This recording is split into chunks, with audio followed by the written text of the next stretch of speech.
பாரதிதாசன் பற்றி யூனிட் 7ல் இருக்குது தமிழில். ஸோ இப்போ 11th ஸ்டாண்டர்டில் புரட்சி கவி அப்படின்னு ஒரு சிலபஸ் இருக்குது பாரதிதாசனை பற்றி. அதை பற்றி பார்த்துடலாம். பாரதியார் மீது கொண்ட பற்றின் காரணமாக தம் பெயரை பாரதிதாசன் என மாற்றிக்கொண்டார்.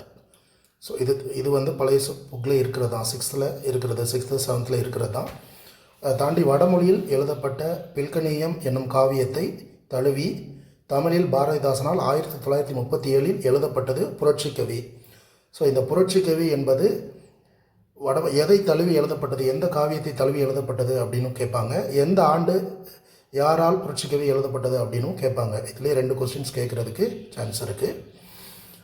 அடுத்து, மொழி, இனம், குடியாட்சி உரிமைகள் ஆகியவை பற்றி தம் பாடல்களில் உறக்க வெளிப்படுத்தியமையால் புரட்சி கவிஞர் என்றும் பாவேந்தர் அழைக்கப்படுகிறார் அப்படின்னு சொல்லுவாங்க. ஸோ தம் பாடல்களில் மொழி, இனம், குடியாட்சி பற்றிய உரிமைகளை வெளிப்படுத்திய கவிஞர் யார் அப்படின்னு கேட்பாங்க. அடுத்து, பிரெஞ்சு மொழியில் அமைந்த தொழிலாளர் நலச்சட்டத்தை தமிழ் வடிவில் தந்தவர் பாரதிதாசன். ஸோ இதுவும் ஒரு கொஸ்டின் ஏரியா தான். அடுத்து நூல்கள், அவருடைய நூல்கள் குடும்ப விளக்கு, பாண்டியன் பரிசு, இருண்ட வீடு, சேர தாண்டவம் ஆகிய காப்பியங்களையும் எண்ணற்ற பாடல்களையும் இயற்றியவர் அப்படின்னு கொடுத்துருக்காங்க. குயில் என்னும் இலக்கிய இதழை நடத்தியுள்ளார். இதுவும் வந்து குயில் என்னும் இதழை நடத்தியவர் யார் அப்படின்னு கேட்கலாம்.